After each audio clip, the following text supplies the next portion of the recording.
Alright guys, this is Vix the Angel of Metal here at Rock of Ages Festival 2008, and I'm hanging out with the boys from Beholder. Hello. Hiya, how you doing? I'm not too bad, how about you?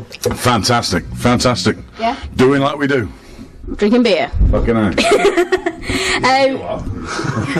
You opened up the festival for this weekend, how was it? Yeah, it was cool.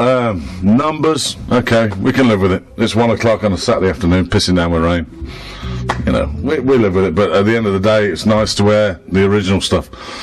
So, you know, the album's being recorded as we speak, so it was nice to get it out there and play it to the guys, and frankly, they loved it. They took it on. Yeah, they digged it. Cool. So, what's the history of Beholder? Well, I started the band some 10 years ago, 10th anniversary next year, and basically, we've been a covers band. Prior to that, I've been in the Handsome Bass and other incarnations of new wave of British heavy metal bands, and you know, I've been doing it for too long. No, maybe not too long. But we decided last year with the lineup that we got that we were going to take it out and do our own stuff, and it's sounding killer. It's sounding really good. Yeah, we're really. How come it took you 10 years to feel confident to do that? We're lazy bastards. We always have been, always will be. You know, it's took us this long. I'll be honest with you. It's took us this long because it's only up till now that I've found the band that I want to do it with. Right. You know, I've had a lot of bit part players and a lot of really cool guys that have come through the band and gone on to Martial Law and other incarnations, Hands and Beasts, etc., etc. But now is the first time that I've got a bunch of guys that all want to do the same kind of thing, and it kicks ass. Cool. It kicks ass. Do you prefer getting your own material out now, or do you still prefer doing the odd Rainbow in the Dark cover? Let's just say. Rainbow in the Dark. We've never done that. Should we? Yes, you should. Okay.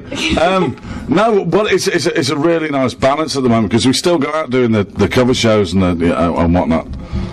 But as it stands, what we're doing is we're dropping 5 or 6 numbers from the original stuff in the set, which I guess is.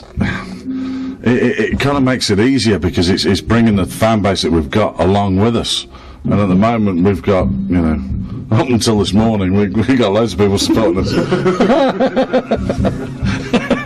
So, you know, it's great. We're loving it. And it's really good because every guy in the band has got like a different background. You know, Paul, the guitarist Paul Hurley, he's really into like the old school Kossoff style, you know, real bluesy style.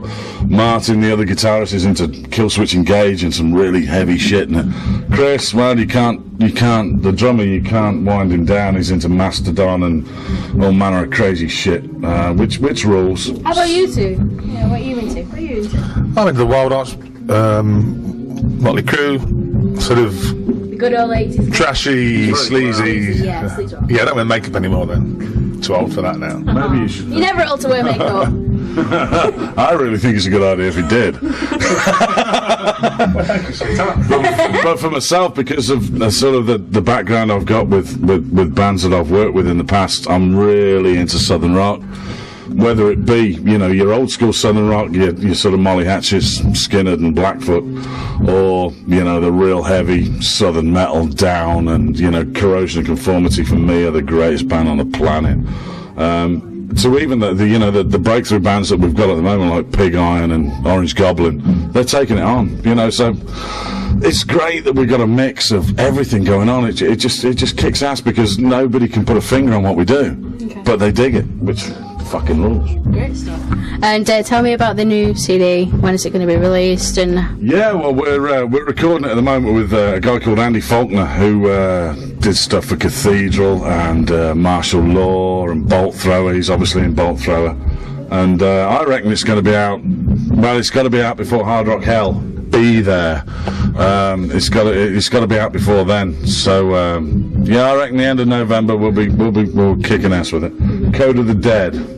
Check it out. That's a good title. Yeah, it's. How did that come about? The Code of the Dead. You know, I think it's more fantastical shit than anything else. It's too many hours of reading Lord of the Rings and sitting there smoking spliffs and watching the film. As you can see, he's Gimli for the day. Gimli for the day, hey. Salted pork.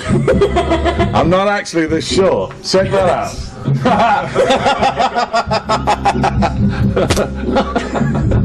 I'm sorry. It's alright. So Code of the Dead is going to be out before Hard Rock Hell, hopefully. Yeah, well, to be quite honest, it has to be. It has to be, because we you know, you don't play a prestigious gig like that with Black Label and Thin Lizzy and stuff like that if we haven't got product, and you know, that's the big push at the minute, is to get it out. So you know, it's sounding really good. It's a nice mix. It's British heavy metal, but with a nice commercial twist, I think. I don't know. You tell me. Okay. And first time, well, I don't know if it was the first time, because I'm sure I've seen you before Bloodstock last year. Yeah, okay. How awesome was that gig? And how can you compare it to any other festival in Europe at the moment? Well, we obviously do a shitload of bike rallies and festivals and all this. Sorry about the soul band in the background, by the way. I'm digging it. Yeah, get it on, baby. As far as we were concerned, Bloodstock last year was the greatest festival we've ever played. You were working it this year. I was working it this year and I was sober this year, but last year I was way beyond drunk. And it was a fantastic festival. It was great. And the kids that were there, horns up, fucking A. Great. They're fucking crazy, weren't they? Yeah. Absolutely crazy. It was brilliant. Yeah. Wow. It was absolutely wild. I was extremely drunk. So drunk I got pulled for drink driving on the way home. Wow, really? Yeah. Damn. So rock and roll. Really. No, it's called a pisser. But you like playing the festivals because evidently you're playing today and also in Hard Rock Hell, but do you prefer like doing the normal just show gigs? Everything's relative, really. I mean, whether you play, you know, every band that's starting out will tell you, it doesn't matter whether you're playing in front of one man and a dog or 20,000 people. No, that's bullshit. 20,000 people kicks ass every time. I lied. One man and dog sucks because you can see the whites of their eyes. And what's next for the band? Well, I'm going to get another cider, maybe a couple of chasers, and That's you done for the night. well, I don't know. I know I'll keep going, but yeah, what's up for the band? 2010. 2009. I don't know when it's going to happen. We just keep pushing it. We keep plugging it, and you know, we're just an honest rock and roll band that just does it for the right reasons. Gigs. Yeah, gigs and shaking hands. For me, that's what it's all about. You know, I wouldn't have become a promoter, agent, and all this lot if it wasn't for the fact that I love seeing guys out there doing it. It's like running the Unstein stage at Bloodstock. It's about seeing these breakthrough bands that kick royal fucking ass, more so than half of the guys. Excuse me. How dare you hit Thor, my hammer of Thor? It is. Hey, look, it's just like that. Check it. Right. Check it. But it's true. I love some of the main stage acts, and I revere a lot of the main stage acts. But sometimes it gets to a point where money is more important than the real deal. And the real deal is the music and shaking hands, splitting beers, and fucking getting on with people. And that's what metal, for me personally, is all about. That sounds like kind of faluted, but I don't give a fuck. That's true. What's your promotions company? Tell me a bit about that before we wrap it up. DS Promotions, yeah, Direct Sound Promotions. I work extensively with Bloodstock and Factory Music and other guys, you know, and basically what we do is I run 2 or 3 venues and promote bands, both here at the Asylum in Birmingham and the Queen's Hall in Nuneaton. They're 2 smallest venues, you know, 400 capacity, the majority. But I try and get bands like the Almighty, Kitty, we've got Raging Speedhorn, all these bands that will fit into those venues and make it work for the guys, you know, and just get it going. You just enjoy music. Absolutely. I remember being the kid that used to headbang in front of a mirror when I was 13. I'm still that guy, only I'm not 14 anymore. You sure? And I'm not even 14 stone. That's that leg. That's your leg. That's per leg. Thank you. Any websites?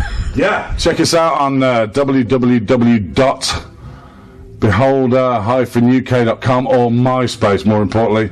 So you can check out www.beholder-MySpace News. I fucked that up, didn't I? Yeah. www.myspace.com/Beholder News. Fucking A. That's the one. Or Beholder UK. We got 2 or 3 because we're greedy.